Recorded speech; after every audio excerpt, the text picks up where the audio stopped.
We're at Wildwood Park where this afternoon the Sheboygan A's will play a doubleheader against the Kenosha Kings. Hello everybody, alongside Lucas Schulze, I'm Mike Martin. We'll be bringing you today's doubleheader. Sheboygan comes in with an overall record of 11 and 7. They have a 6-2 record in the Wisconsin State League. Kenosha comes in from our records, what we could find, at 8-3. They've only played 11 games according to our stats, but they are in first place in the state league at 7-1. So technically, Lucas, this game is for first place. If we win it, we're tied for first with Kenosha. If we lose, we're going to be 2 back. Why don't you give us the starting lineup for the Kings? Starting lineup for the Kings, Tyler Martin leads it off. He's playing second base. Jack Ryan, the shortstop's hitting second. Jared Bujdos, the center fielder's hitting third. Hitting cleanup is Jacob Schlusselman. He's in left. Harrison Garrett's behind the plate. He's hitting fifth. Josh Kellogg is playing third base, hitting sixth. Kyler Reinhardt, the right fielder, is hitting seventh. Hunter Smith is at first, and he's hitting eighth. And then rounding out is Eric Rodriguez, the DH. Defensively for Sheboygan, they have a battery of Eric Schmidt's pitching and Cal Casper catching. Around the infield, Jimmy Jurgensen's at first. Moxon Kearns, playing his first game with Sheboygan, is at second. Harry's over at third, Harry Stelt, and George Haas is at shortstop. Around the outfield, in left field is Hudson Wagner. In center field, Alex Ames, and in right field, Nick Tenney. Schmidt comes in with an overall record of 2-0 and a 1.93 ERA. He's I've said it before, he's a certain Hall of Famer, and he's the kind of guy we want out on the mound in a game like this. He's been nothing but solid for Sheboygan throughout his career. Let's hope his defense can help him out, unlike his last time on the mound. First time these two teams met was last week in the Wisconsin State League Challenge. Sheboygan played a very poor game, hitting and fielding, and ended up losing that game 9-2. And you have some stats about the wins for Kenosha. Yeah, they've played those 8 Wisconsin State League games like we talked about, and 7 of the 8 have been by 2 runs or less, whether they win or they're one loss to Dallas. Their only exception was the Sheboygan A's when they won 9-2. So their overall run differential is only plus 14 with a 7-run win in there. That's pretty amazing. But if you can win, you win. That's all that matters at the end of the day. Count is 2-2. Schmidt doesn't walk many. In his 18 2/3, he's only walked 4.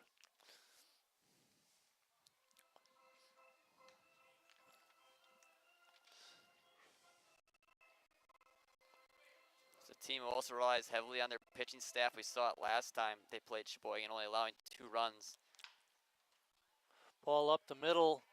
Haas ranges over, and I think the throw would have been late anyway.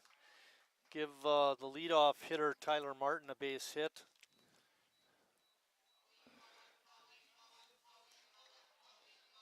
Unlike a lot of teams in the state league where you see them averaging over 7 runs per game, these guys average less than 5, 4.88 runs per game in the state league. So if they're going to win, they have to rely on their pitching staff and get a couple needy runs as we saw last time. Interesting schedule quirk. We play Kenosha today in a doubleheader here in Sheboygan, and tomorrow we play Kenosha in a doubleheader at their ballpark. Big weekend for Sheboygan. Exactly.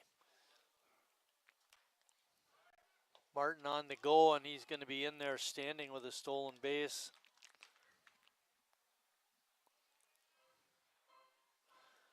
Sheboygan has really struggled with their fielding this year. 5 errors versus the Kings last time. That was really a debacle. Ball is popped up into a short left, and coming on and making the catch was Hudson Wagner. Most of Wagner's time has been spent on the infield, and he looked a little shaky in left, but he caught the ball. That's the important thing. Looked off the bat like it was going to be a shallow fly ball to Haas at short, and they kind of kept carrying a little bit out to Wagner. Good thing he was able to get there in time. Lucas did his homework for this ball game. He's got down on his notes that Sheboygan pitchers, first pitch is a ball, had to throw 20 extra pitches in that first Kenosha game because of all the errors. And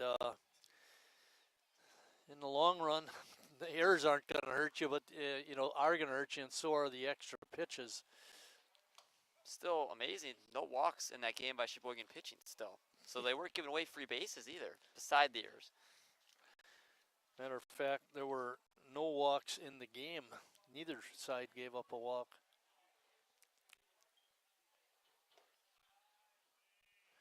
That pitch is a little bit low, makes the count 2 balls and 1 strike. And that's been 38 innings now where Sheboygan pitching's only getting up 1 walk. I mean, that's incredible. From the word we got, Brad is going to be starting the second game, Rhineflesh. Schmidt evens the count with that pitch on the outside corner. Infield is back deep. Martin pretty spunky out there at second. Ball is popped up, but out of play.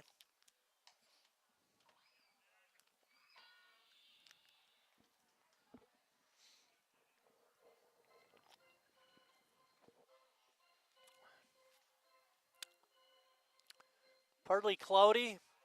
Game time temperature is 69 degrees. Martin on the move. That ball is drilled to the gap.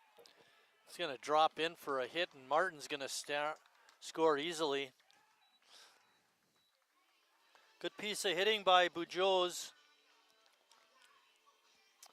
And we talked about the last time that the A's played Kenosha. It felt like they were just hitting in the perfect spots. Those little blue hits and everything. Yeah. But even that, they had 5 extra base hits against the A's last time. And Bujoz was one of those. He had a double his last game and gets another hit here, brings in a run. She waving at you or me?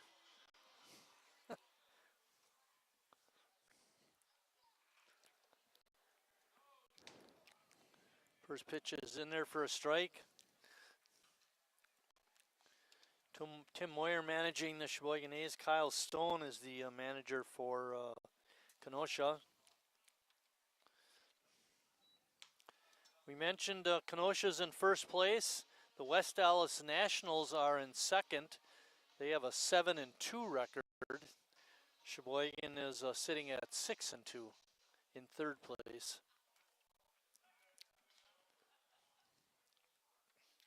It's been a competitive state league. Start top 3 teams all in it. The A's, Nationals, and Kings. And after that kind of drops off, and 2 teams who are used to being really solid in the Blue Ribbons and Lombard have not gone off to good starts. Ball is hit out into deep left field. Ranging over is Wagner, and he makes a fine running catch. They're testing him in left field. Looks a lot more comfortable on that one. Yes. A nice running catch going to his left. Harrison Garrett, the catcher. Quite a few different faces in the Kings starting lineup today than were in the game the other last week in that challenge. Garrett was one of the players who played last time.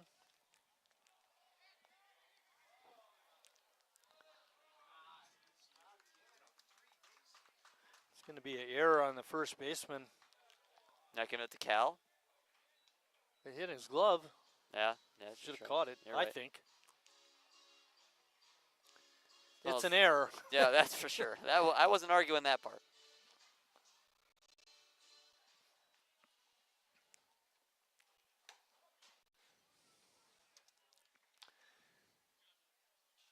Count is 1-1. The flag is blowing a little bit towards right field.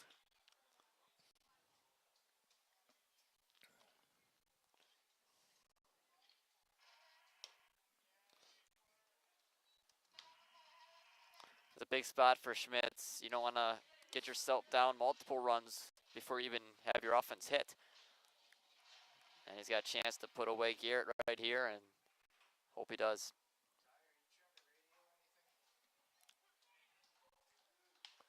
All right, call strike 3, delayed call, but it counts. And after a half inning of play, Kenosha leads it 1-0.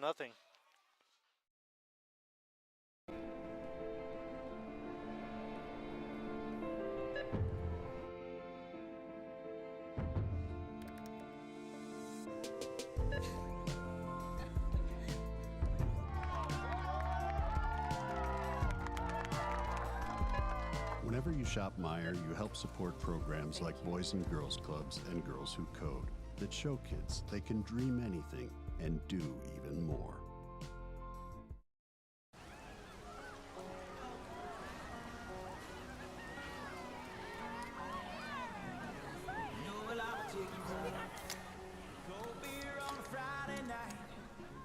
Jeans that fit just right, and the radio.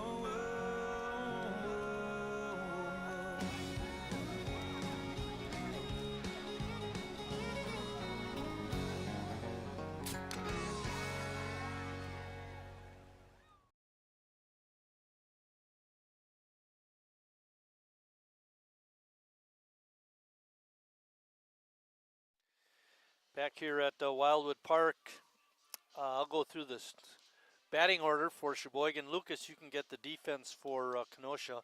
Alex Ames is going to lead it off. George Haas is batting second. Harry Stelt third. Nick Tenney is fourth. Jimmy up to the fifth spot. Cal Casper sixth. Brad Reinfleisch is the DH. Brad had a home run last time. Hudson Wagner is hitting eighth. And batting ninth, the new guy, Moxon Kearns. A little bit on Moxon. He attends Western Technical College in La Crosse. And I believe this year's Hall of Fame inductee, Taylor Shores, went there for a few years. And Kearns is from Ashwaubenon. Why don't you go through the defense for the other guys? Defensively from left to right for the Kings, Jacob Schlusselman, he's in left. The center fielder is Jared Bujdos, and right is Kyler Reinhardt. Around the horn from third to first in the infield. At third base is Kellogg, shortstop Jack Ryan. The second baseman is Tyler Martin. At first is Hunter Smith. And then the battery is Harrison Garrett behind the plate and Will Friend on the mound. Will Friend, tall right-hander. Hopefully he's our friend today. Yeah, that'd be real nice. Ethan Warren went the first game we played in the challenge. He pitched a complete game. I don't know if we're going to see him this weekend. I don't know what they have planned for today. Alex Ames from Concordia, appearing in his third year with the A's. He's going to lead it off. Alex has that average up to 261. He's seen lefties well so far this season. In his 8 at-bats, he's got 3 hits, but he's not facing lefty today. He's facing right-hander. And just under 240 against right-handers so far this season. And those 9 hit by pitches. It's amazing.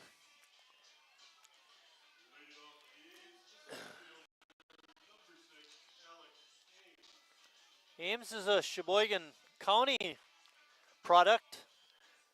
Went to Plymouth High School.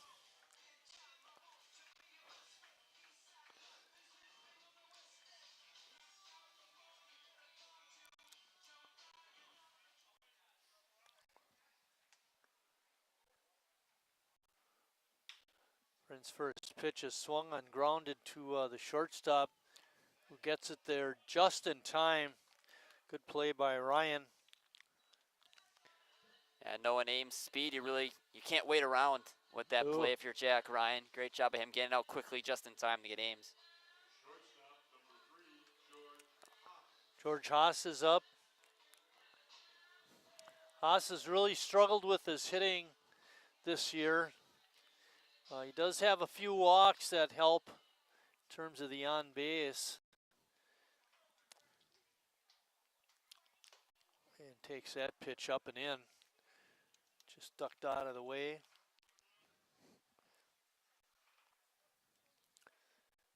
Comes in with 9 walks on the year. I believe he's second to Harry, who has more than that. 10.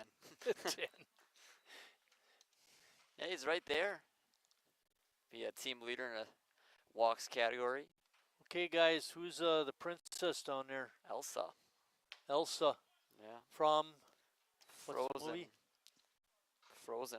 Frozen. Okay. Very good. I've seen the movie. Have you?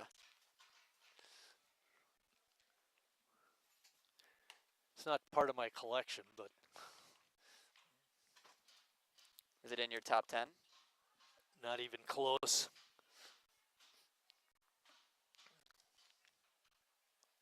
Two-two pitch. Fly ball out to right. Coming over is Reinhardt, and he's got it. And even though Haas hasn't seen the hits come yet, I feel like the last couple of games he's hitting the ball harder. And it was a couple games ago. He reached on an error, he reached on a walk, and to your point, he seems to be coming on a little bit. Just not finding the hit column yet. Harry's up. Harry first ball swinging, pops it up on the infield. Friend calling for it, and he can't get it.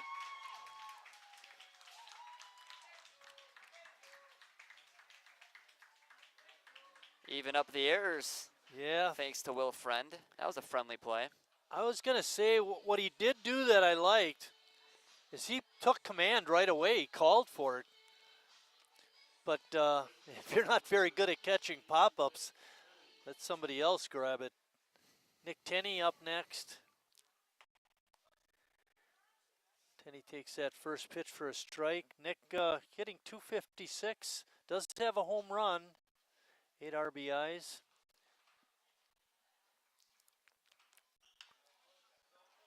Fly ball out to left. Schlusselman makes the catch, and that ends the top half of the first inning. After one complete, Kenosha on top.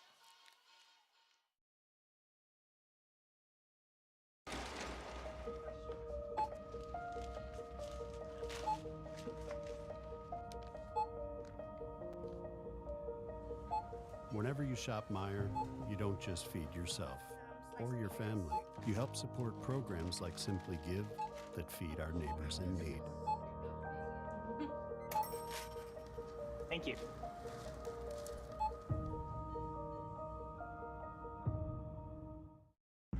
I grew up working in my family's supper clubs. This is where it started with us as far as the fish that we serve at Culver's today.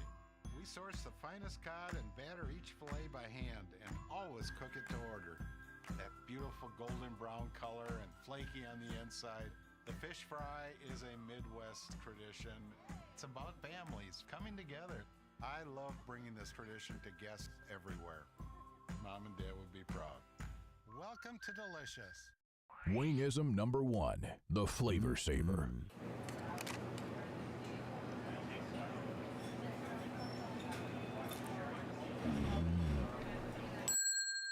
Legend Larry's, the definition of flavor. Wingism number 2, the Joker. Then her dad walked in. Dude, we're done eating. Use a napkin. You serious? Yeah. Are you serious? Yeah, I'm serious. Why so serious? Legend Larry's, the definition of flavor.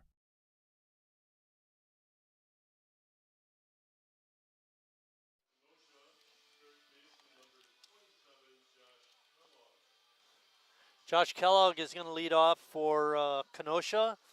He's the Kings' third baseman. Sheboygan product, Joel Cotty, not here today. He did play in the challenge game. Line drive right at Haas.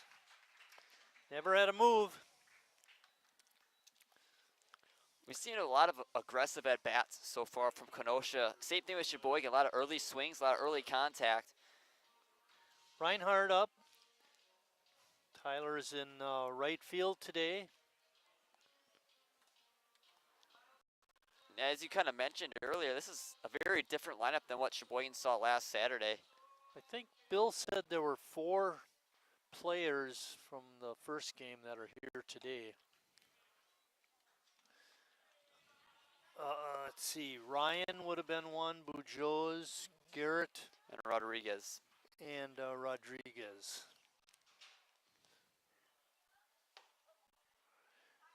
Schmitty throws that fastball at the knees for a strike. No balls and 2 strikes.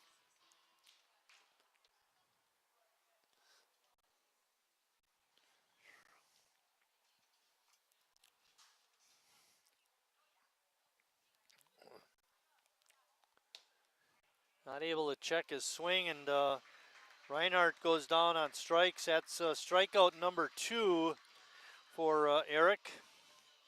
Hunter Smith, the DH. Just another little interesting side note about the Kings. They have 2 number 61s. You don't see that often.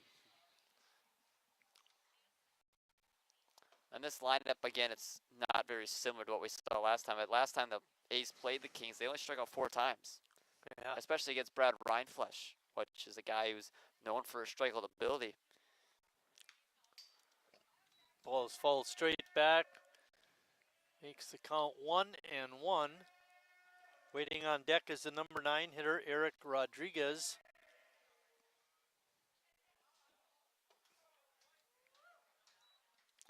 Doug Steinke is behind the plate today, and John Appelgren is on the bases.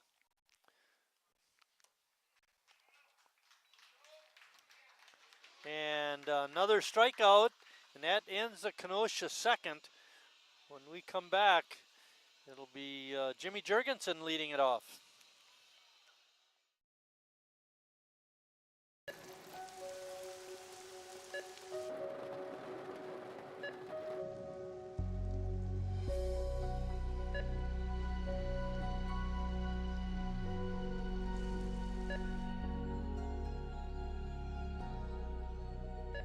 Whenever you shop Meijer, you help support organizations like Hope House Mission and New Hope Shelter that give people around here warmth, shelter, and care.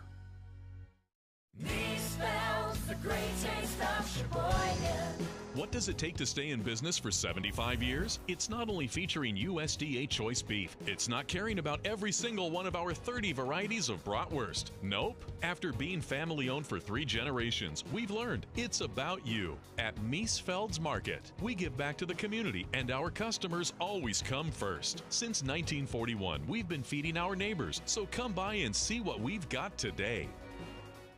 Wingism number 3, the Peter Heater. Oh, so hot. Oh, so hot! Legend Larry's, the definition of flavor. Wingism number 4, Tea Time. What are you, having tea with the Queen?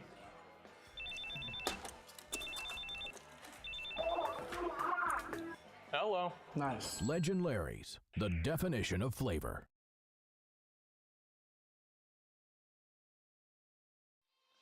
All right, thanks to Bill. He made a correction on one of the numbers for Kenosha. Their catcher, who we had listed at 61, is number 8. So that means they only have 161.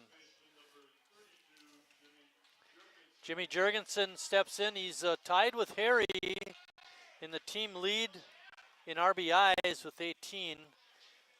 He's also in the team lead with 3 other players for sacrifice flies with 1.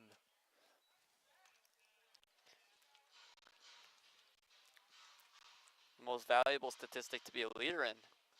Sacrifice flies. It's a big one. It's right up there. Jimmy right down the line, and it's fair. Jimmy's going to have extra bases, and he's going to cruise into second. No, he slides into second with a double.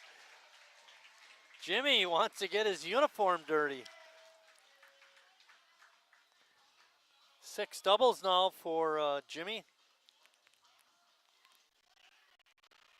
Just past that outstretched glove of the first baseman. But you know, that's Hunter in the Smith. triples column.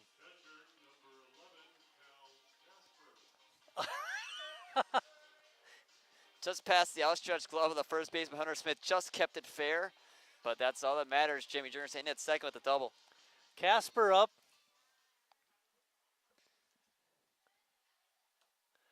Casper takes that first pitch low. That was Sheboygan's first hit of the day. Cal's another guy that's been struggling so far with his batting average, but he's coming on.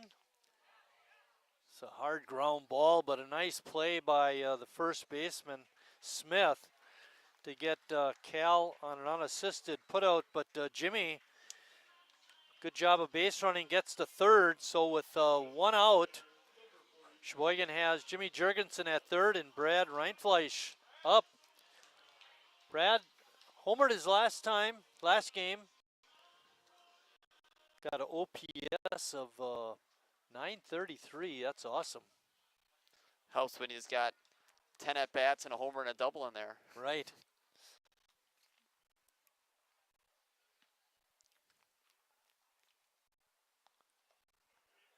Brad checks his swing. Confirmed by the base umpire, Mr. Appelgren. 1-1. One out.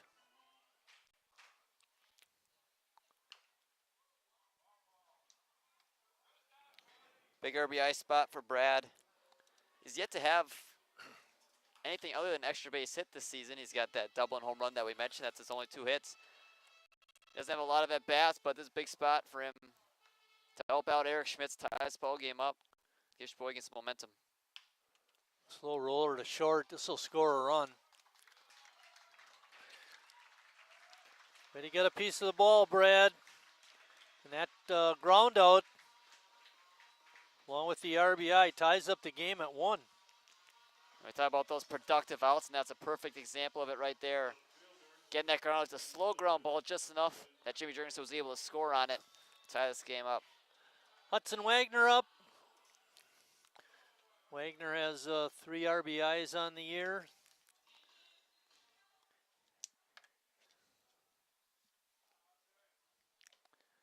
A good breaking pitch by Friend.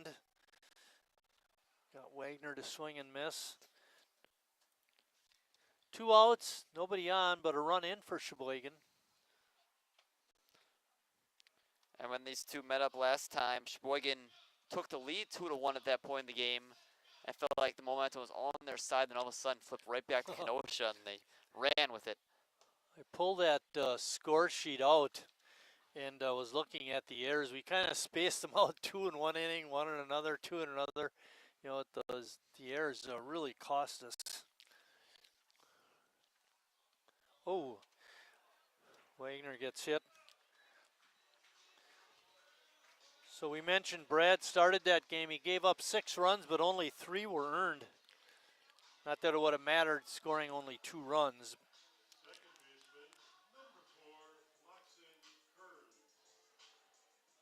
Moxon Kearns is up, his first A's at bat.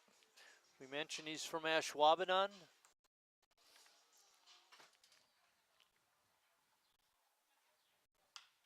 Line drive out to right, and it drops. Base hit.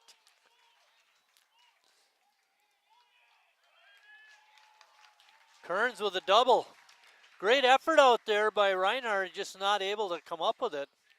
And that, for Reinhardt, was very dangerous to him completely missing that and go past him. And then it's at least a triple for Kearns and a run in, but able to knock it down at least and keep a run from scoring. So great effort out there by Reinhardt, but perfect way to start your A's career for Moxon Kearns. Yeah, great opportunity for Ames to improve on that RBI total. Right now he's sitting with 11. Hitting .363 with runners in scoring position. That's very, very good.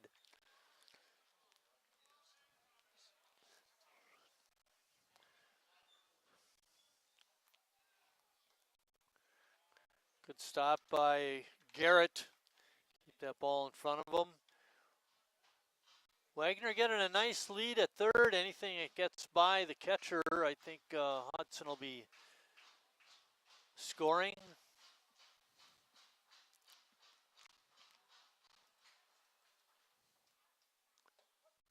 Good breaking pitch is in there for a strike. Ames is not a guy who's going to go down easily. He doesn't strike out very often, knows the zone well, so expect him to really battle against Friend here. 2 extra base hits for Sheboygan in the inning. A good fastball, and Ames goes down swinging. Sheboygan strands 2, but they do tie up the ball game.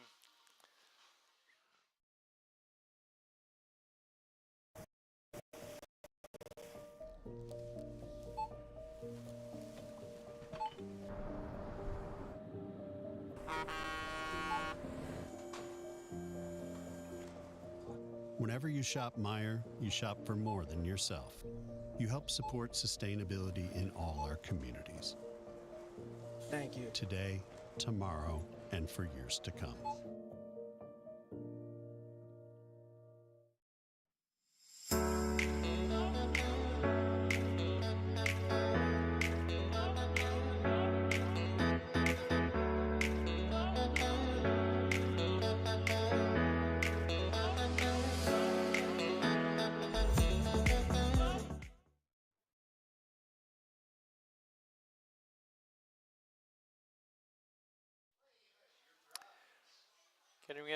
Getting ready to start the third, and Kenosha will send up Eric Rodriguez, their number 9 hitter.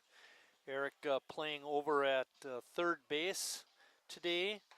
When we played them last week, he was the DH and went 1 for 2 and scored a run. Yeah, he was solid for Kenosha last time he came. Went to Milwaukee Area Technical College. Last played there in 2022. Now he's trying to give Kenosha a positive start to top the third inning, get the runner on base, give them a chance to get the lead back they just gave away. Schmidt starts him off with a fastball, gets by him. Haas, beautiful play at shortstop. Eric Haas able to grab it behind second and make the quick flip to first for the putout. 1 pitch, 1 out. It feels like so far this season, it's been a problem for him in the first innings, but then after that he seems to kind of settle in, so to say. And he certainly settled in that second inning with the 2 strikeouts and a 1-2-3 inning. So retired 6 in a row. Martin led off the game with a single, stole a base and scored. He's a fast runner, that's for sure. He's kind of jumping around out there when he was on second base, acting like he was going to steal third, but he never ended up doing it. I don't recall if it was the very first pitch, but he was stealing right away, you know, first pitch, second pitch. And wound up making it standing up.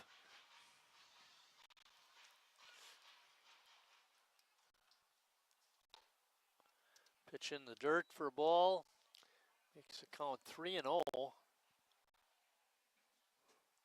3-1.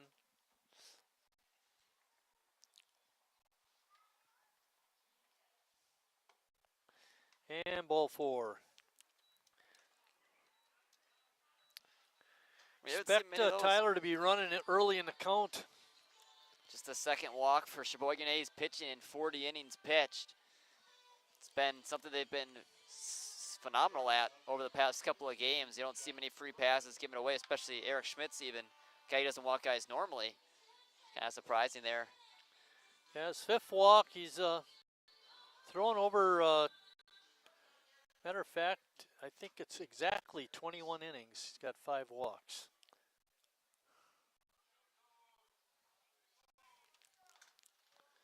There is a trick to that, and I know Eric knows it, but you got to watch the front foot or the foot closer to second base.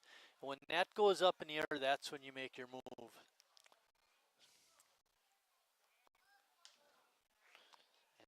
Thing about Tyler Marr, he's not the guy you want to walk either. We talked about his speed when he was at the plate. You know, you can't hardly complain about 2 walks in 40 innings, but why'd you walk that guy?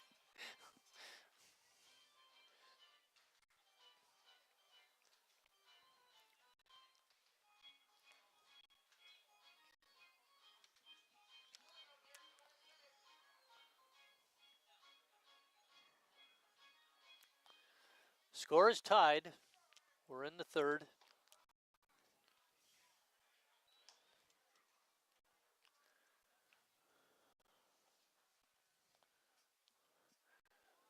For a Saturday afternoon, nice crowd. Like a little more people. I don't think the 50-50 is going to be much. Ground ball over to Jimmy. He takes it and steps on the bag. And Martin advances to second. Looked like they might add a hit and run going that time, huh, Eric? Yeah, nearly got it through that right side of the infield. Would have been looking runners on the corners with one out, but Jimmy was right there, able to step on the bag, get the out, but runner still advances. Jared Bujo's up.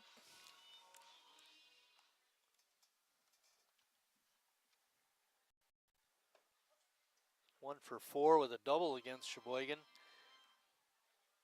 Is that the University of Indiana? No, just you, Indy. Okay.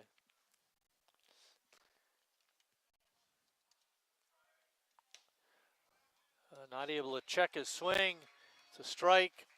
No balls and 2 strikes. Bujo's had an RBI single his first time up. Got that ball to drop into left center field. And takes that one for a called strike 3.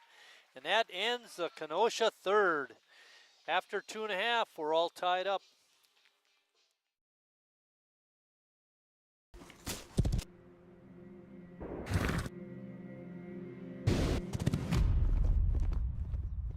Let me tell you a story about a beer rooted in the heart of America, found in a community where a handshake is a sure contract, brewed for those who found opportunity in challenge and hope in tomorrow, raised by generations willing to sip, share, risk, remember. This is a story bigger than beer. This is the story of the American spirit.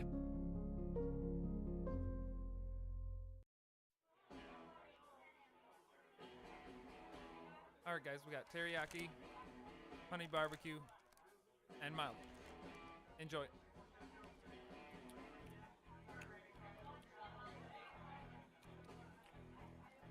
All right, DOA wings, hottest on the menu.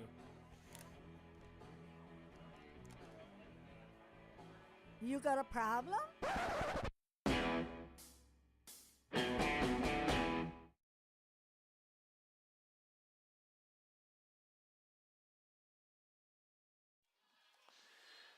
George Haas is going to lead off the third inning for Sheboygan. George flew out to right, hit the ball pretty well, but like we mentioned at the time, very low batting average, but he's been hitting the ball better, just not finding that hit column. I feel like once he gets one, they'll start to come in bunches. It's just sometimes that first one's the hardest one to get. It's not like he doesn't have a hit on the season, that's not what I'm saying, but like the first one out of a slump. Yeah, right.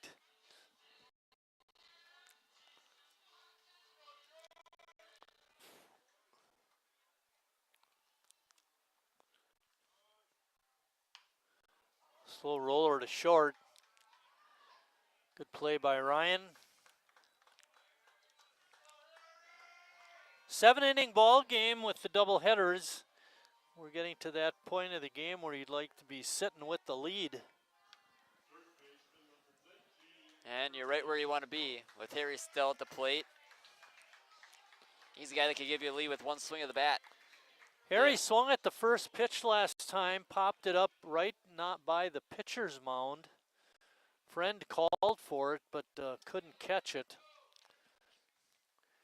Takes me back to my playing days. Gene Mand was one of the best ever with Sheboygan, Hall of Famer, played 25 years. But he was not as good at catching pop-ups as Dave Gare. Dave Gare was awesome. So any pop-up, Mouse, you got it. There's a line drive base hit.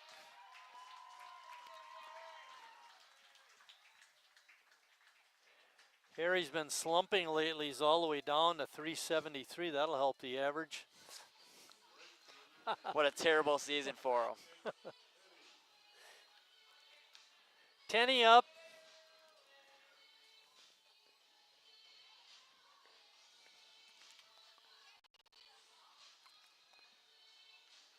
Tenny has a homer and 8 RBIs. He's got a little pop in that bat.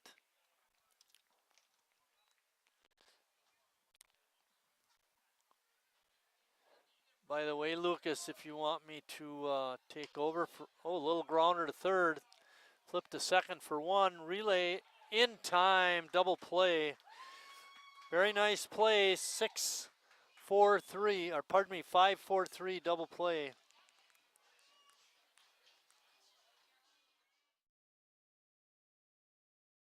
The estimated hold time is now less than 96 minutes.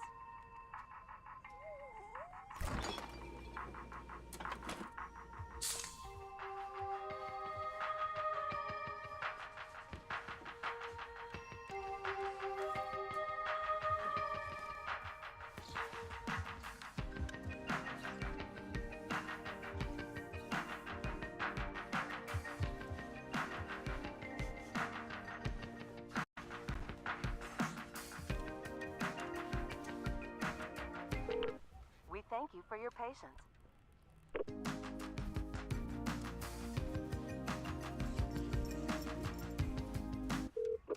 Sorry, are you still there? Yes. Okay, please hold.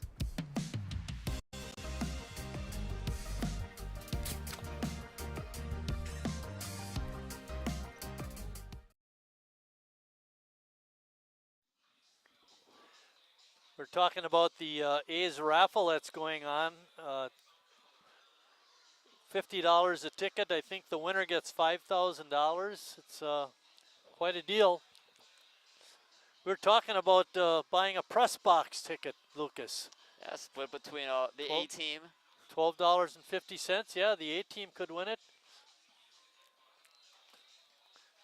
We could buy some headsets at work. It's been better this year than last year for sure.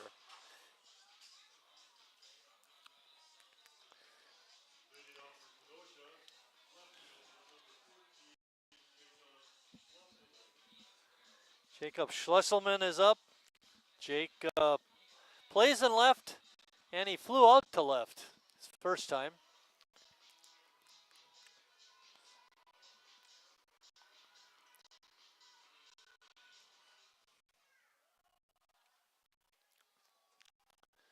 Schmitty ended the bouncing ball to Haas.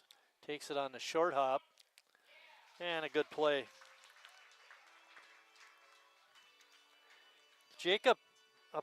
Eric ended the Kenosha third inning with a called strikeout. That was his 4th of the game. And you had a stat up there in the first game a week or so ago when we played Kenosha. They only had 1 ground out the whole game. And that ground out there was the first of this game, and we're already in the 4th inning. It is the second? Oh, yeah, the ground out to Jimmy. So they doubled their total from last game. Yeah, doubled their total from last game. Team that gets under the ball, hits in the air a lot. We saw a couple of home runs last time these two played. And a lot of extra base hits, so they're not used to hitting the ball on the ground. The way we field the ball, sometimes that's a good thing. Now, some of those groundouts were negated by errors from last game as well, but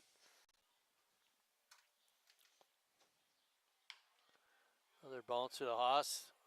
Tried to take it on the short up, but couldn't make the play. Go as an E6. Garrett's on. That'll bring up Josh Kellogg, who hit a soft line drive right to George at shortstop. back-to-back games that Garrett's played against the A's, he's reached on there. He was one of the 5. And the last time these two met up. for Sheboygan. That's the second error of the ball game. Kenosha has one.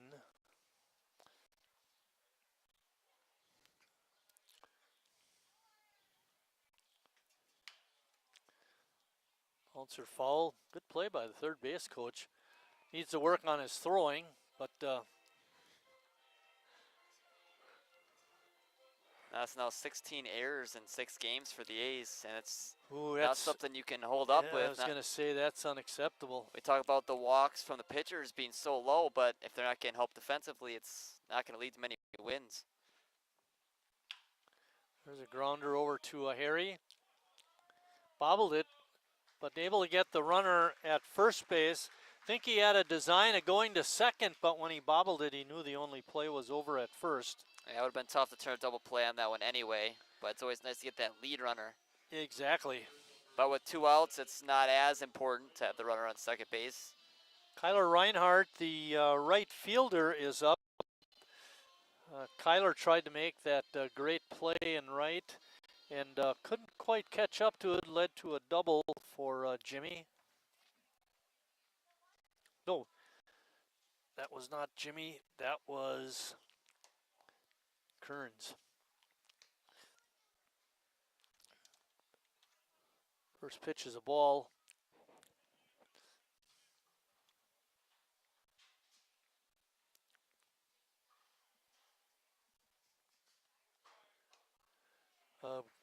Little change of pace that time by Schmitty and got Reinhardt way out in front. Evens the count. Wind blowing a little stronger now, straight out to center field. We haven't seen really any balls hit hard enough for that to have an effect thus far in this game. Right. But we've seen in previous games where it feels like some home runs have been aided by the wind, especially to the corner outfield positions.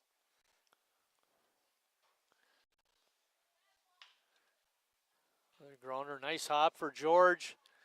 Took that Sunday hop on a Saturday and made the play.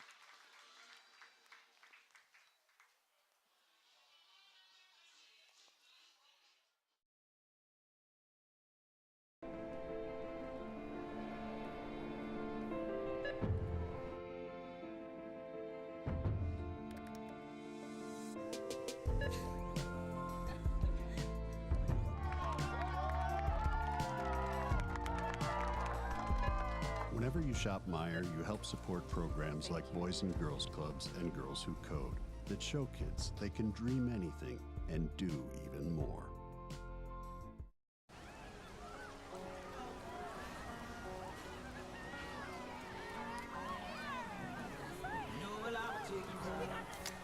Cold beer on a Friday night, a pair of jeans that fit just right, and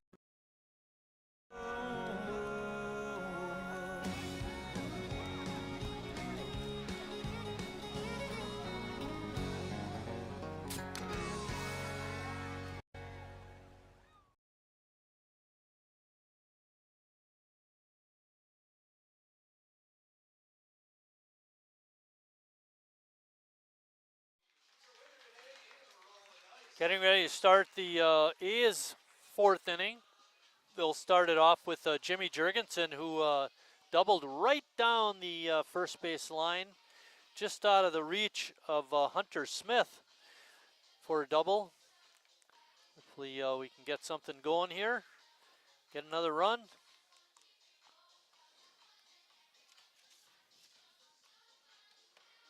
Yeah, Jimmy's now up there with the team leaders when it comes to doubles. He's tied for first with Harry with 6 now.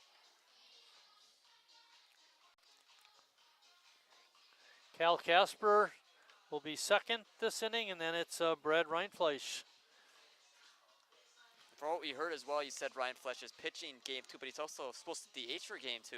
Right. A little Shohei Ohtani action. Not a lot of players at the game today. You know, I'm not saying that's a reason to put him at DH, because I think I'd put him at DH a lot more than what he plays him there. But good to have Brad in the lineup.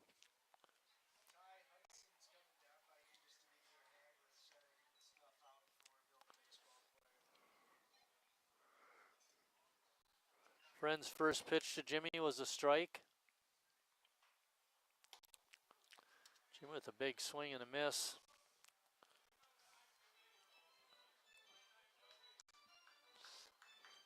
When I think back through the home runs this year, I think Jimmy's was the only one that was to the opposite field. All the others have been to the pull side. Jimmy had one over the right field wall later, a couple of games after that. Brad and Harry hit their two to left Harry the hit other one night. opposite field. I don't remember that one. Friend's pitch is way out of the strike zone, makes it 1 ball and 2 strikes.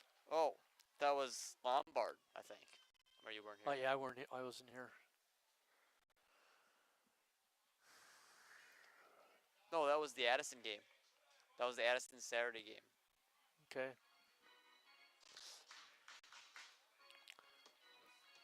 Two-two pitch coming up. Breaking ball is just inside.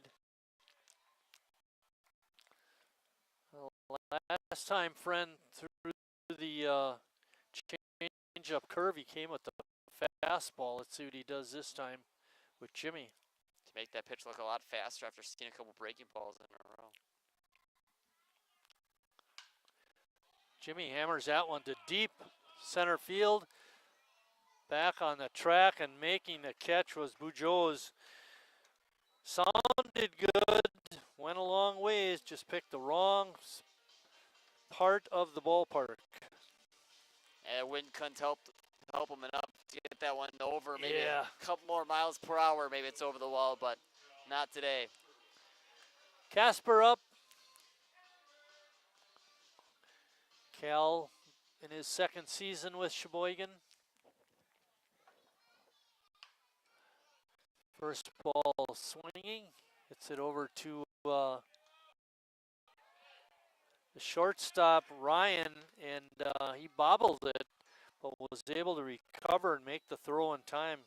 Good arm by Jack Ryan. No, not that Jack Ryan.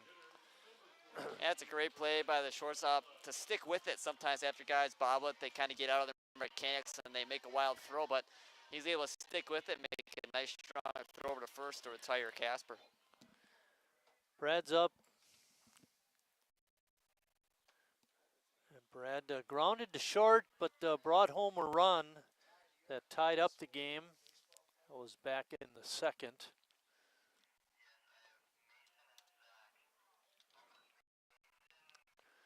We're one swing of the bat away from taking the lead. We got a good guy up there to do that. He's got to be top 3 on the team when it comes to home run power for sure. Line drive, past the shortstop and into left field, a base hit. And he just needs a triple to complete his cycle of hits to start the season. 3 hits, a home run, a double, and now a single. Hudson Wagner up.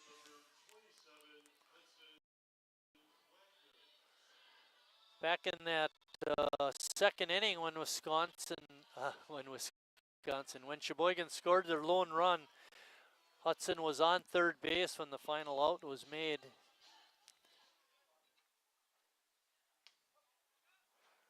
He reached on a hit by pitch.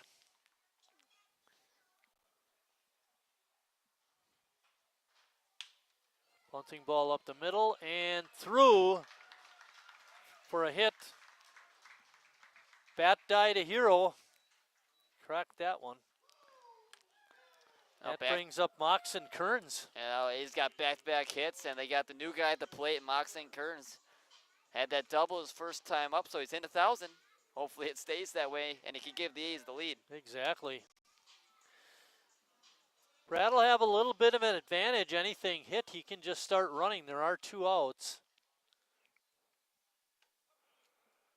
Friends, first pitch, a breaking ball is in there for a strike. Reinfleisch on at second, Wagner on at first. Ball gets away. And both runners will advance on the wild pitch. I think that second bobble for Garrett took away any play he had at Brad at third. He might have been a close play if he had caught it on the first bobble, but he had designs of throwing it Yes. somewhere. Once he missed it that second time, there's no chance for either runner. Kearns right back to Friend. He underhand flip to the first baseman for the out. Tough break for Sheboygan. Leaving a couple more runners on base, not a good thing. But after 4 complete, we're all tied at 1.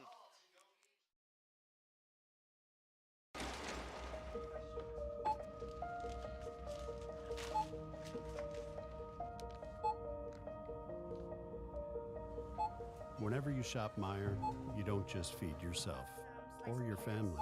You help support programs like Simply Give that feed our neighbors in need. Thank you.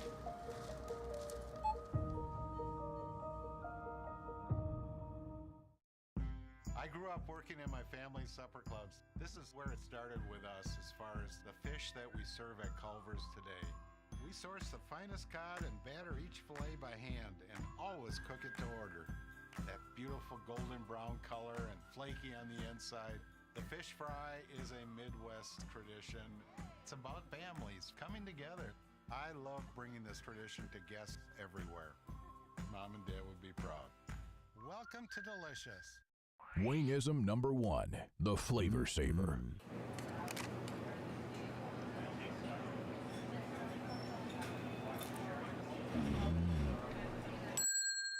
Legend Larry's, the definition of flavor. Wingism number 2, the Joker. Then her dad walked in. Dude, we're done eating. Use a napkin. Serious? Yeah. Are you serious? Yeah, I'm serious. Why so serious? Legend Larry's, the definition of flavor. Eric Schmidt still on the hill for the Sheboygan A's. Schmidt pitching a fine game. He'll face Hunter Smith, the DH. Smith struck out back in the second. Hunter Smith playing at first base. You know what? Ask Bill. Hey, Bill, who's playing at first? Yeah. No, I mean for them. Yeah, Rodriguez is at first. We got that change from Carlin. It was a late switch. So all the time that Hunter Smith has been making those fine plays at first base, it's been Eric Rodriguez.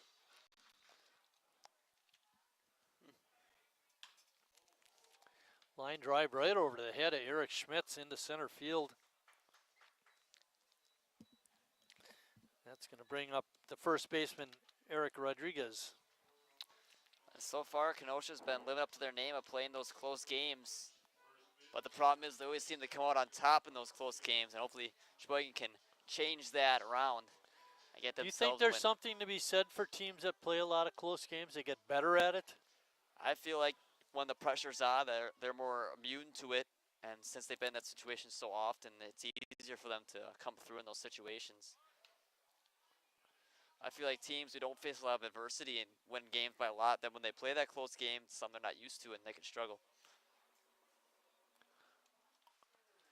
So Rodriguez trying to bunt his teammate over, fouled it off.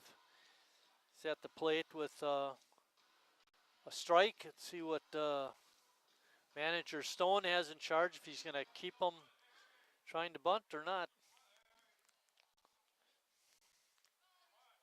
He's squaring again, and a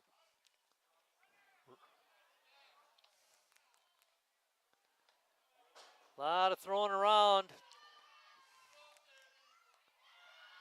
And Cal makes the play.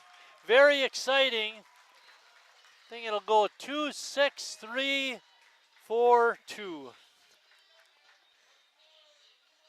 And that was just a great job by Cal Casper. If you would have rushed that throw right away back to first, it would have been easy for Hunter Smith to get in the second base safely. But instead, he faked the throw, and Smith was kind of caught and a rundown, caught in the middle, didn't know where to go. And then once Cal waited through it the second, then they got him in a rundown. You could hear somebody down below, I don't know if it was a player or a fan, but they said run at them. And that's what you want to do, you know, force them to go one way or the other. Cal threw a little bit early, but they got the out. Also helped that Smith slipped and fell. Exactly. We'll take those little slip-ups all the time. Rodriguez strikes out, and Cal finishes them off with the put-out to first.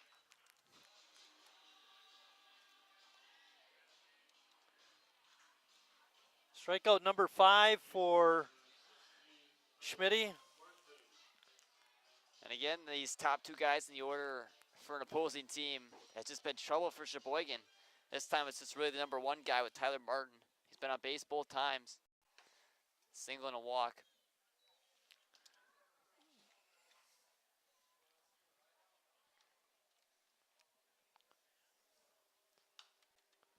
Ball is fouled out of play. It's actually a very nice day to do yard work. I'm glad I'm at the ballpark. The perfect excuse not to do So are yard you. work. Yes. Do you cut the lawn for your mom and dad? Oh, yeah. Or do you make James do it? No, I do it. I do it. You don't trust he James? trims. He trims.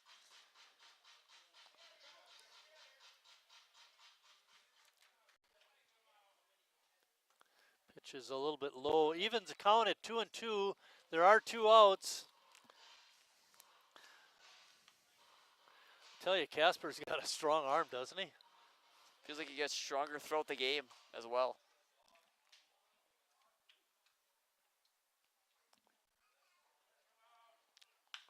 Ball is hit deep to right, way back there, and out of here. Tyler Martin with a home run.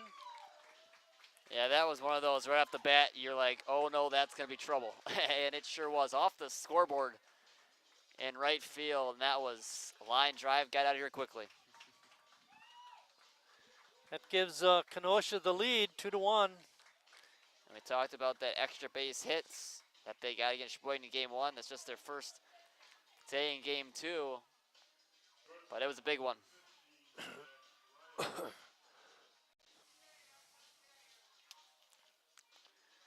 In the first matchup, Kenosha hit 2 home runs in that 9-2 win. JT Reed, who's not here today, hit one of them, and Jack Ryan, the third baseman, or shortstop actually, today, hit the other one.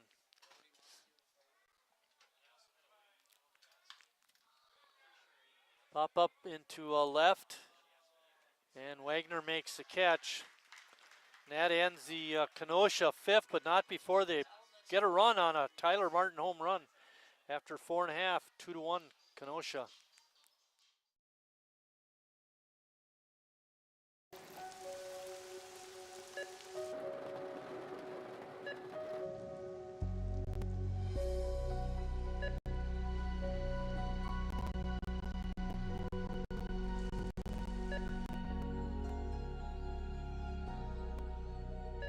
Whenever you shop Meijer, you help support organizations like Hope House Mission and New Hope Shelter that give people around here warmth, shelter, and care.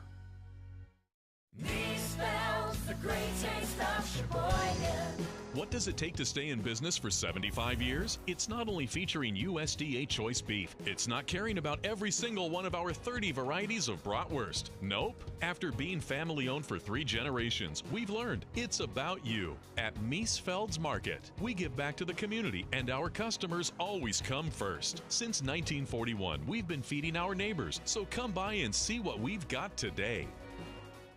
Wingism number 3, the Peter Heater. Oh, so hot. Oh, so hot!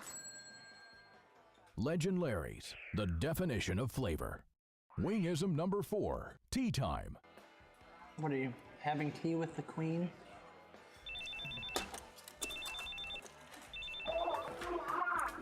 Hello. Nice. Legend Larry's, the definition of flavor.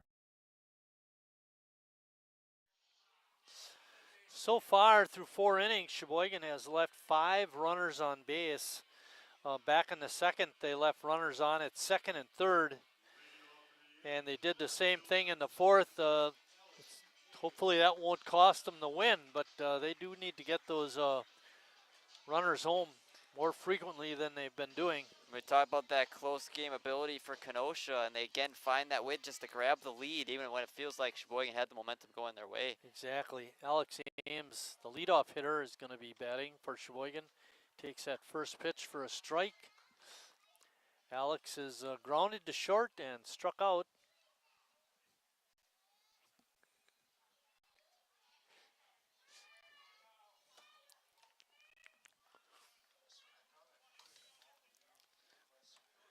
Thank you very much.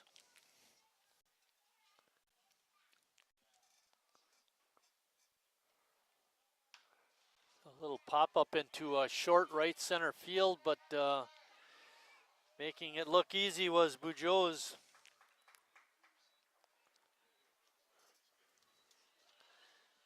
You know, he looked really smooth out there. We did.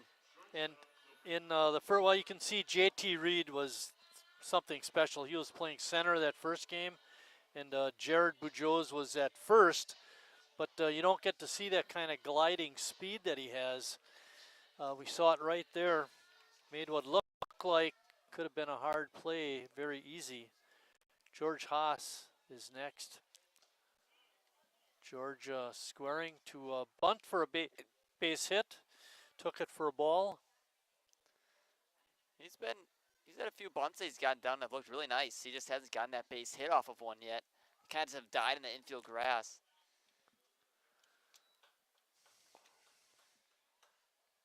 Harry Stelt waiting on deck.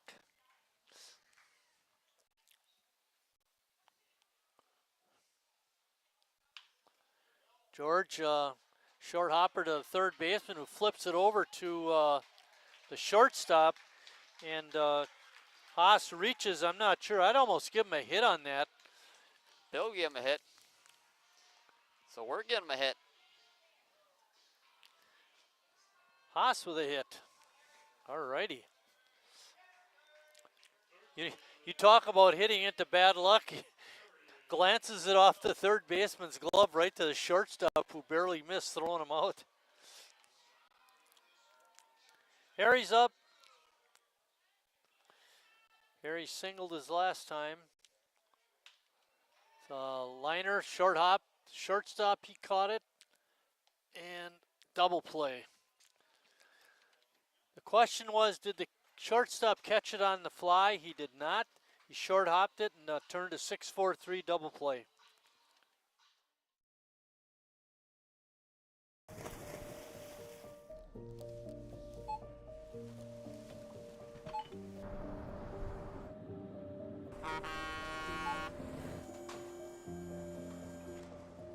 Whenever you shop Meijer, you shop for more than yourself.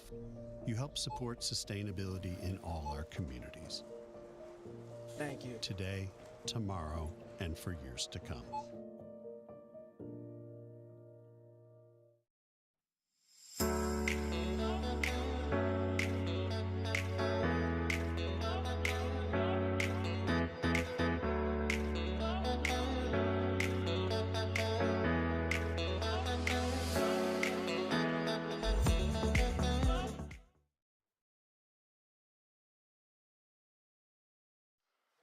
Jared Bujo's is going to lead off the Kenosha 6. We're getting late, Lucas. We got to get some runs. Yeah, one run isn't going to win you many baseball games, and it's not going to win you this one, as Kenosha's already got 2 runs on just 4 hits. Again, we talked about earlier, they don't score a lot of runs. One of the lowest number runs per game average in the Wisconsin State League, but they win games, and that's all you can ask for. That's all that matters at the end of the day. No matter how many runs you score, as long as the W's in the column. We haven't talked much about Will Friend, but he's turning in a great performance. He's only got 1 strikeout, I believe, no walks, and not many hits allowed. And that 1 strikeout was a big one, too, with runners on third and second. He's also been able to induce 2 double plays.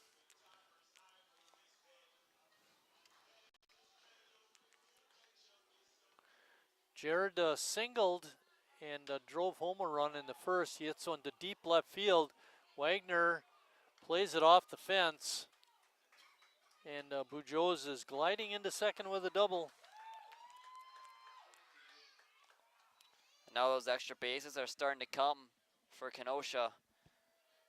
Didn't have many of them until they didn't have any of them until that home run in the fifth, and now another one coming from Bujdos. One of your notes, I think, was about them getting a lot of extra base hits in the first game.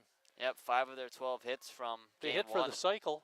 Yeah. Triple, double, single, home run. 5 Two of their, home runs. 5 of their 12 hits from the last time these two met up were extra base hits, so we know this team's got the ability to do it. Hey, did you see who hit the first cycle of the season the other day in the major leagues? No, I didn't. Yes, you did. In case any of our fans listening didn't know, it was Chicago Cub outfielder Pete Crow Armstrong.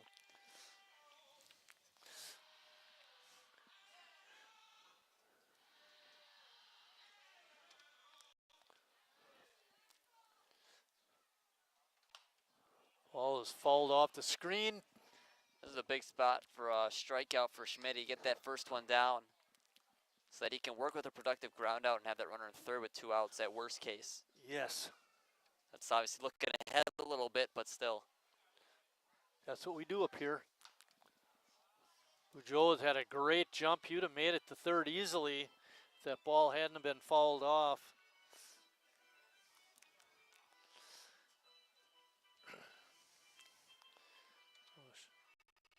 Schlieselman helping us out a little bit with that foul ball.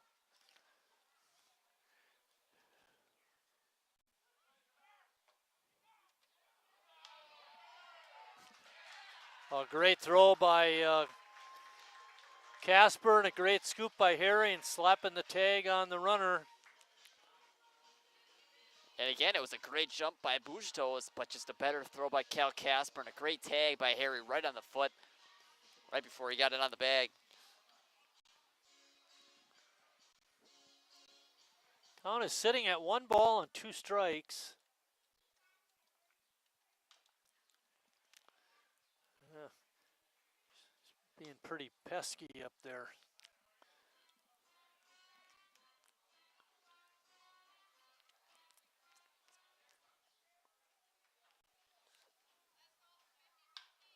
Ball right at Harry, right down the line.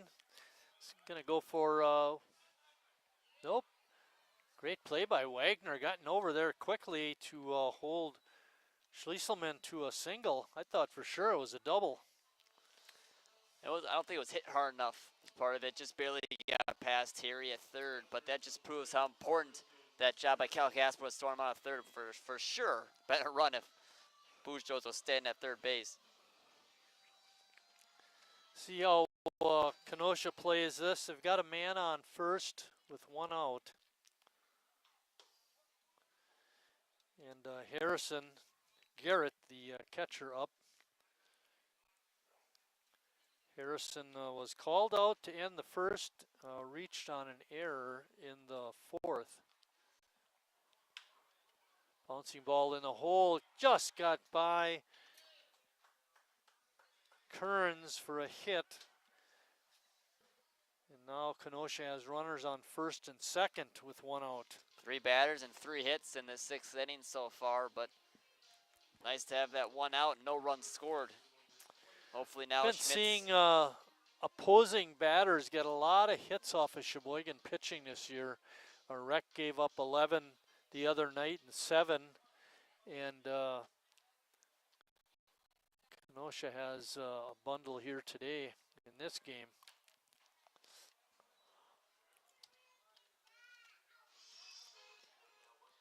Thing is, they haven't given up a lot of runs. Even though they've given up the hits, they've been able to prevent the runs coming all the way across. Mentioned that plate. several times when Reclitus was pitching the other night. 7 hits for Kenosha in this ball game. They had 12 last week when we played them.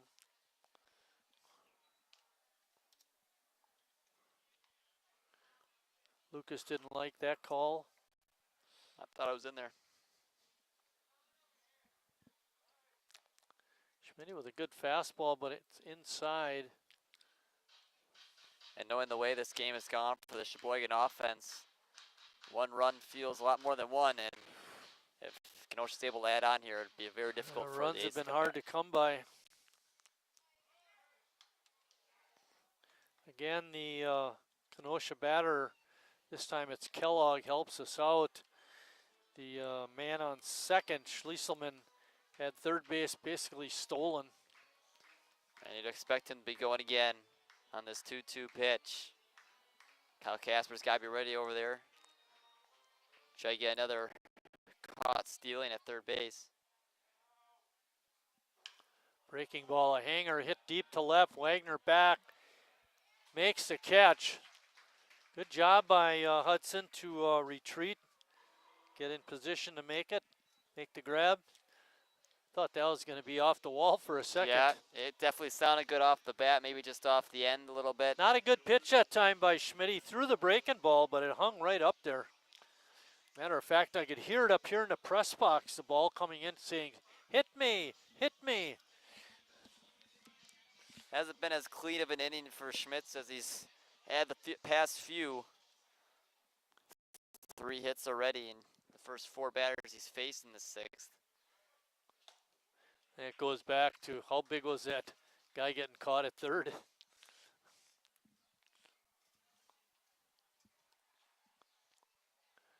See if Schmidt can work out of it. Kyler Reinhardt up. He's 0 for 2 in the ball game.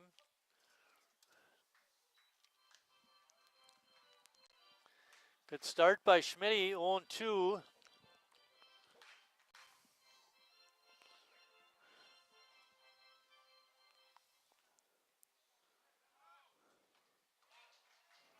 Yeah, swing and a miss. And Casper completes the strikeout. They'll throw it on to first. After 5.5, Kenosha on top, 2-1.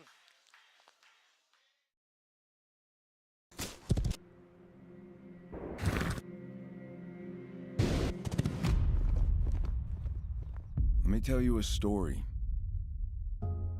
about a beer rooted in the heart of America, found in a community where a handshake is a sure contract, brewed for those who found opportunity in challenge and hope in tomorrow,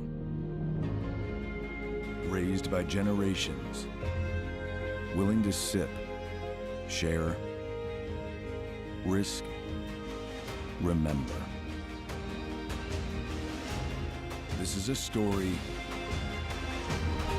bigger than beer. This is the story of the American spirit.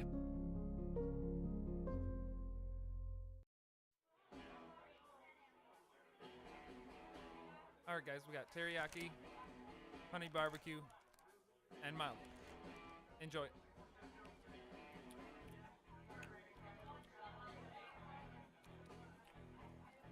All right, DOA wings, hottest on the menu. You got a problem?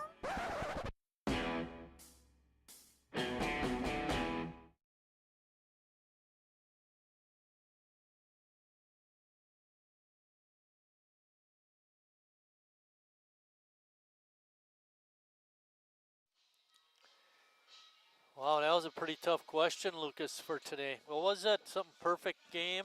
Immaculate inning and a 4 strikeout. An immaculate inning, if you don't know, is 9 pitches and 3 strikeouts. And it was Felix Hernandez of Seattle. King Felix. Leading off the Sheboygan 6th will be Nick Tenney. And then we got Jimmy and Cal. See if we can get something going. Even Friend though the has A's been only pretty tough. Even though the A's only have 1 run, they're still in this game, just down by a run.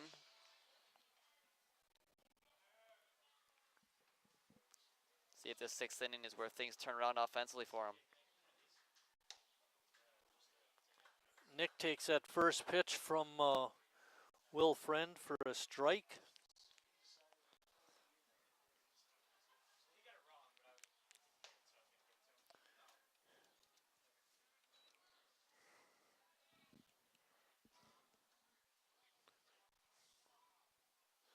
Sheboygan with 6 hits today. Make it 7.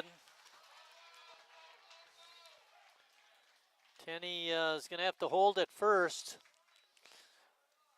Good base hit. Brings up Jimmy. Now you just wonder if he's going to be on the move. Get a runner in scoring position for Jimmy at the plate. I don't think you'll have him running until Jimmy's at bat is done, because Jimmy's got good power. You'd hate to have a guy thrown out on the bases. Jimmy steps in. Came into today hitting 363. And we had mentioned he is leading the club in the RBIs with 18.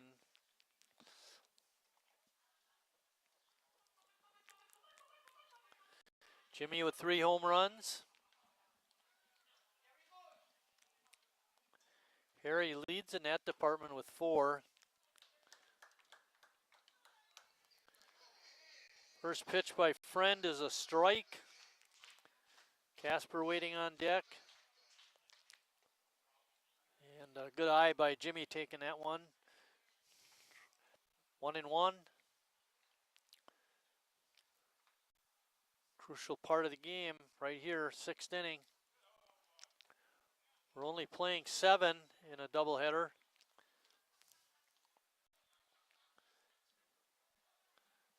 Imagine Jimmy hits a home run here, gives the A's the lead, just at 1, 3 outs to go for A's pitching. Big spot here for big time power hitter in the A's lineup. He's been so clutch this season. Tenney with good speed at first. Oh, Jimmy couldn't check the swing, swung on a bad one. Evens the count at 2-2. Shake that off. Come on, Jim.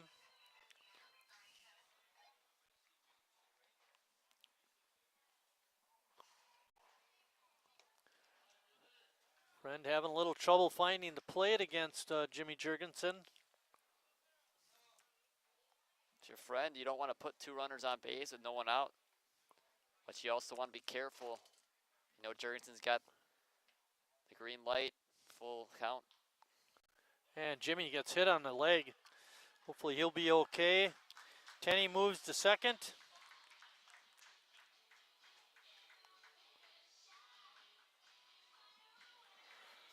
Well, Kenosha's manager Kyle Stone coming out with Casper up.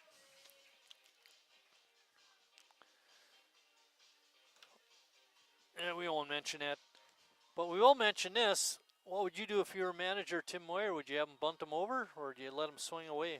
Knowing that, I mean, normally you would say no with a catcher at the plate, because they don't think you could get a hit off it, but with Casper's speed, you might be able to get a base hit. Off the bunt. Off a bunt, yes. Yeah. I would say so, because then you're putting 2 runners in scoring position with less than 2 outs. At that time, run at third. It would be interesting if Cal were to bunt him over and Brad up, if they would pitch to Brad or walk him intentionally to get to Wagner. But Wagner's been hitting well with runners on base this season, so it's kind of pick your poison in that area. Looks like they're making a pitching change.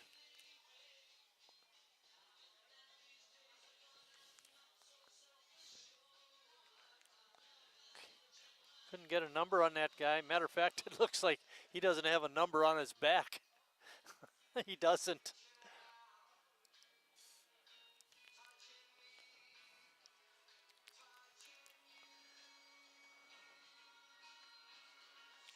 Yeah. I think they're coming over to talk to Sheboygan, tell them who the player is. Maybe we can get Carlin to give us a call. She's on my speed dial.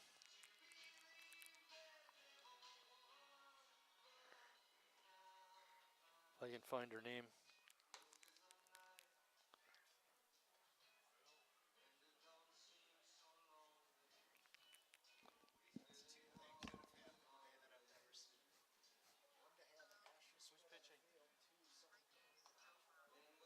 Michael Stelmach Michael Stelmach. No, Michael Stelmach. And he's got the submarine style pitching. It's going to be a different view for Sheboygan hitters. It's going to be tough to get used to.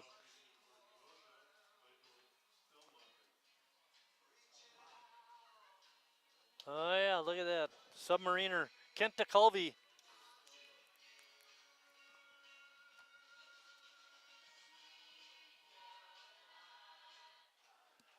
Stelmach in for Friend. Will Friend pitched a fine ball game.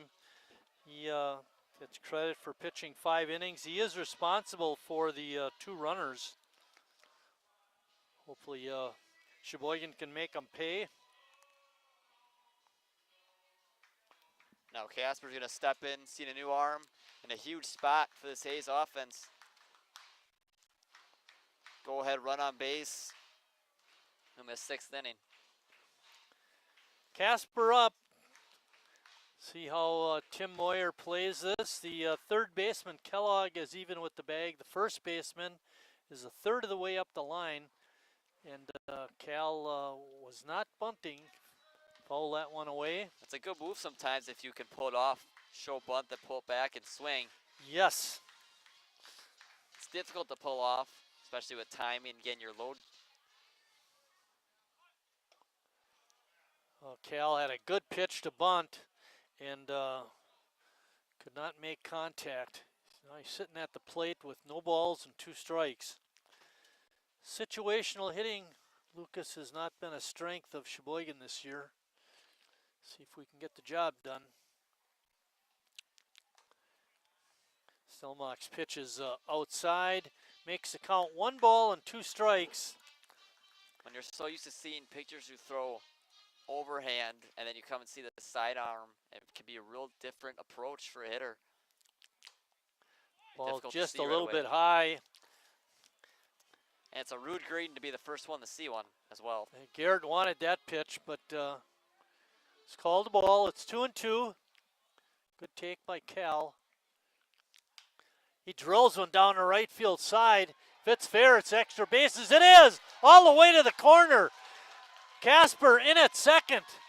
And they're going to hold the second runner, Jimmy Jurgensen, at third. Great piece of hitting by Cal Casper. Oh, my. Man, you said it. You know, he shows bunt the first couple pitches, misses the bunt. You're like, oh, he might be out of the at-bat. Then goes opposite field, down the right field line, brings home a run. And Sheboygan's got 2 more men in base. Ties this game up. What a job by Cal Casper. And you got, we got what we wanted. Even more, we got the runners on at second and third, but we also have a run in. Brad singled his last time up.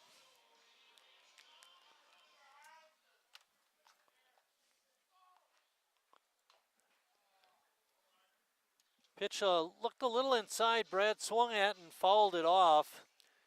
Not great speed at third with Jimmy. Infield is in. Should give Sheboygan the advantage. And nice pitch by Stelmach on the outside corner.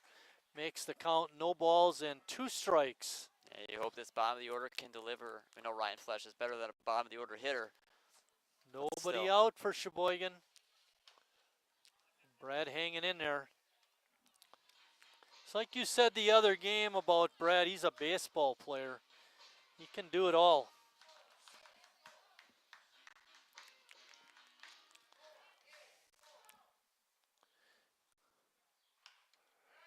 Hits that one to medium depth in center field. Jimmy's going to try and tag. He's going to score. And not a clean slide by Casper, but he does make it to third. Give Ryan Fleisch a sacrifice fly and an RBI, and Sheboygan has the lead. And that's what and you Kenosha only has 1 more at bat left. And that's what you asked for, a productive out. And he hit it just deep enough where Jurgensen was able to score. They even try to throw it home, and they couldn't get the runner at third either. So it works all around for Sheboygan. That's what you call good situational hitting. First Casper with the double after getting 2 strikes on him without any being way in the hole. Wags with a good swing. Infield is still in for Kenosha. Sheboygan does have the lead, 3-2.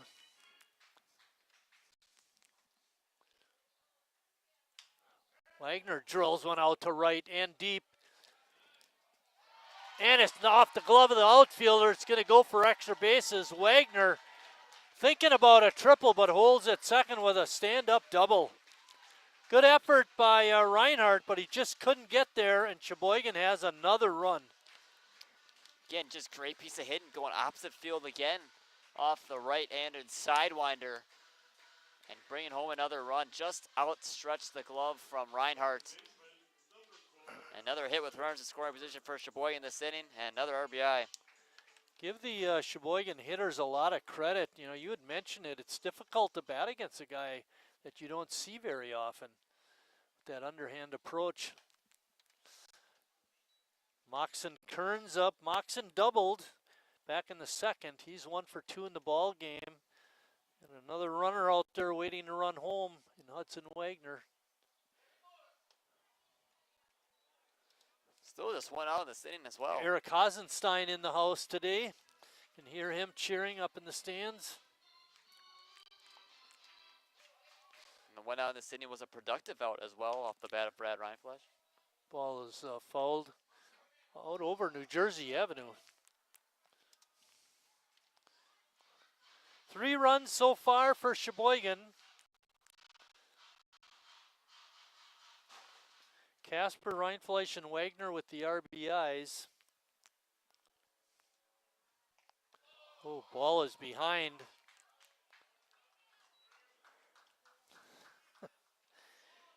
And Wagner moves over to third on the wild pitch. Stelmach is not provided what his manager wanted. And another pitch behind the catcher. And in there, Wagner with a diving headfirst slide. Beats the wild pitch in the attempt by the catcher Garrett. And Sheboygan has another run. That concrete was really trying to help out Kenosha there, but Wagner's got just enough speed to beat out that play and give the A's another run. Well, let's start it all over with 1 out. Moxon.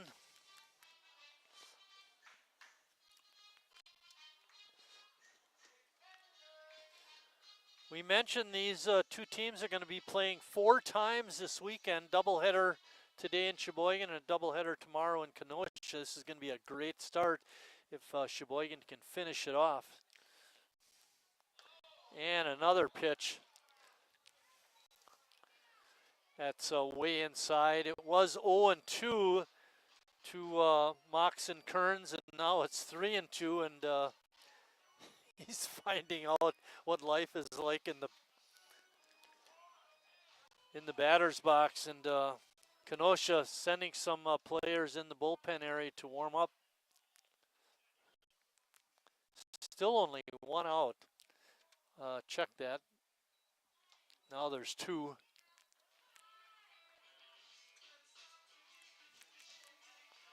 Pitching line for Will Friend. He went 5, gave up 7 hits, 3 runs all earned.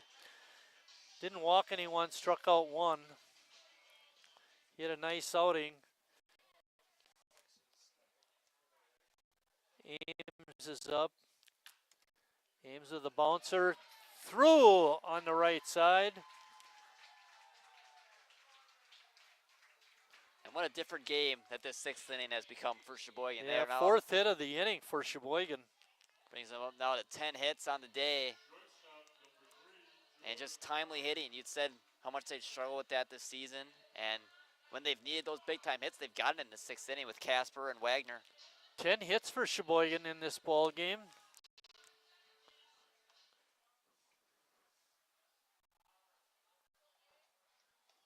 And another pitch off the glove of the catcher. Matter of fact, it hit the batter, Haas. So it's a hit by pitch. And Sheboygan is going to bat around in this inning. Ames is at second. Haas is at first, being hit by a pitch. Harry's up. That might and be it. they might be making another change. They are. Number 23.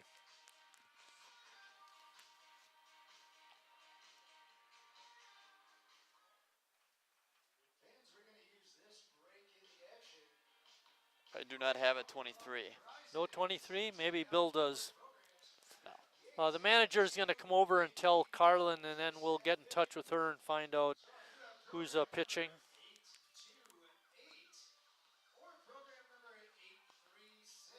Stelmach did not, like you said earlier, did not give Kenosha what they were looking for on the mound. He kind of flipped this game on its head. Kenosha felt like they had momentum, just need those couple more outs after what a game that Friend pitched, and he just couldn't get them. Only managing to go 2/3 of an inning.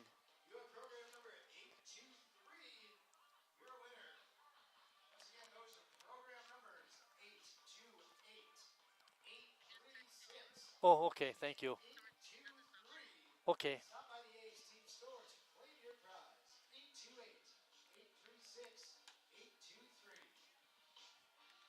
I know who that is.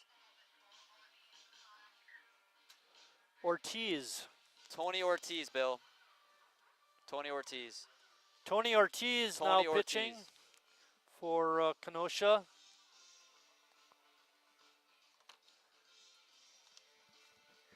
Ortiz coming in. There is 2 outs in the inning, but he does have runners on at first and second to contend with. Sheboygan has scored 4 runs, and they lead it by a score of 5-2.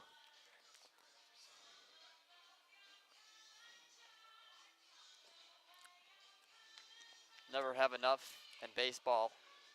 No, clock. boy, I mean, yeah, you're right. Kenosha's pretty despondent having Sheboygan scored all these runs, but, you know, he can just punch in a couple more runs, really feel bad. They got Harry up with 2 runners on base. Big spot for him to blow this game wide open.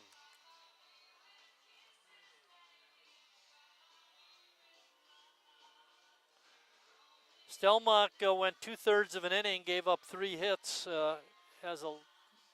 given up 2 runs so far. He's also responsible for the 2 runners. Did have a strikeout. Interesting, in that first game they didn't walk anybody, and they have no walks today either. Although they have hit a couple batters. 3 of them.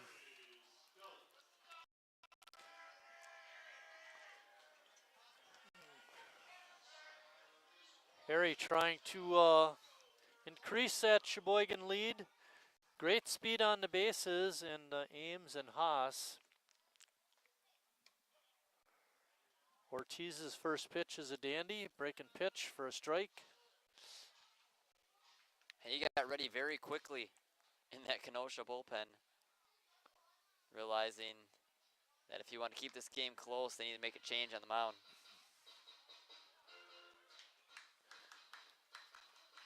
We're in the bottom of the 6th of a 7-inning game. Harry with a slow roller. Ortiz picks it up and got his man. And that ends the Sheboygan 6th, but not before they come up with 4 runs. And as we head to the 7th, they lead it by a score of 5-2. The estimated hold time is now less than 96 minutes.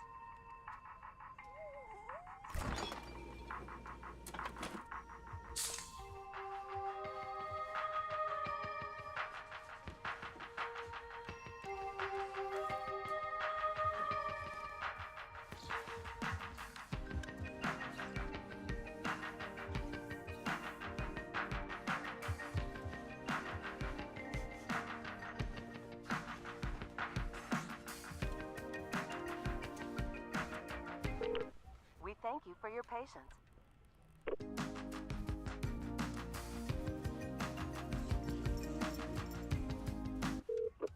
Sorry, are you still there? Yes. Okay, please hold.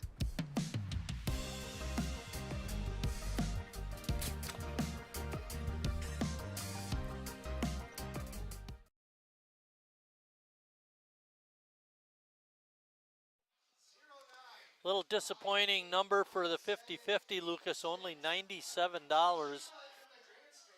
We had a 93 earlier this year, and there have been seasons when we've maybe had less than $100. It seems like Kevin Muck was here, we'd always get over 100 at least.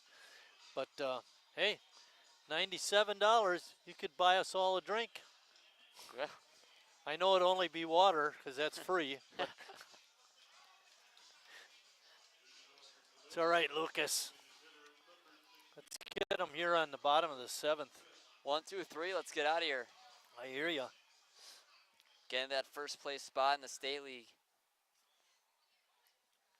Schmitty still on the hill for the A's, looking to pitch a complete game. It would be his first of the season, making his 4th start.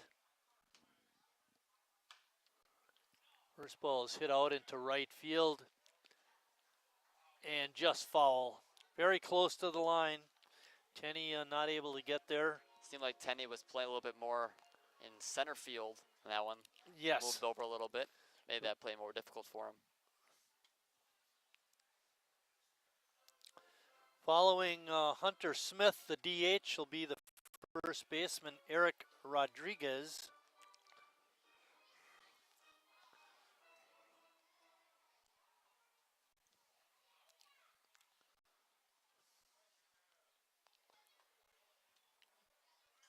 Pitch is low. After this ball game, we'll take about a 20 to 25 minute break, and then come back for game 2. Lucas is going to take us through that game. He'll be our lead announcer. I'll be relegated to sweeping the floors and vacuuming and getting drinks for Bill. And ball is, it's right off the railing by the A's dugout. Foul. This game was really moving along. Thought we were going to be under the hour-and-a-half mark until that A's 6th inning. Right. 2 pitching changes and 4 runs.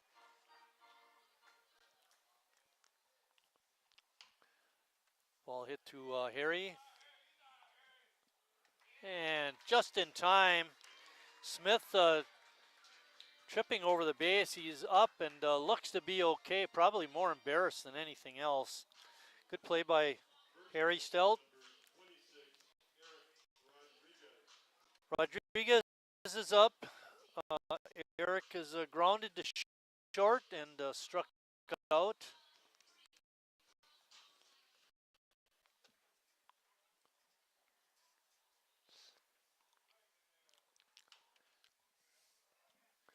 Ball bounces off the screen by the Kenosha dugout.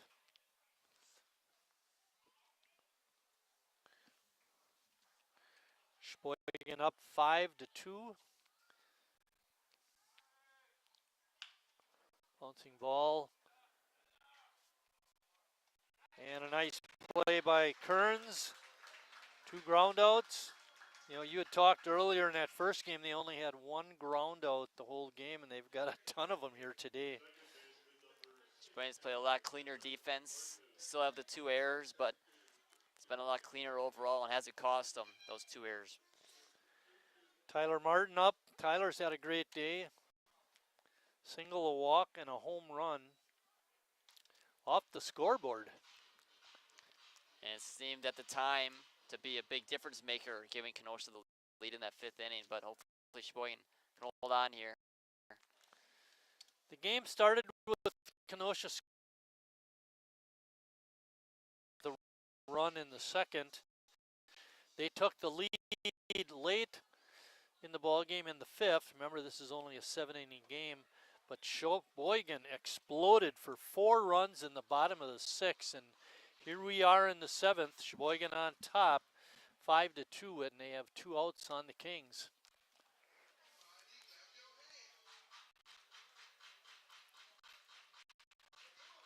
How about Martin? He's been a tough guy to get out all day. Nice revenge to have him be the last out of the game and a Sheboygan win. 7 hits for Kenosha on the day.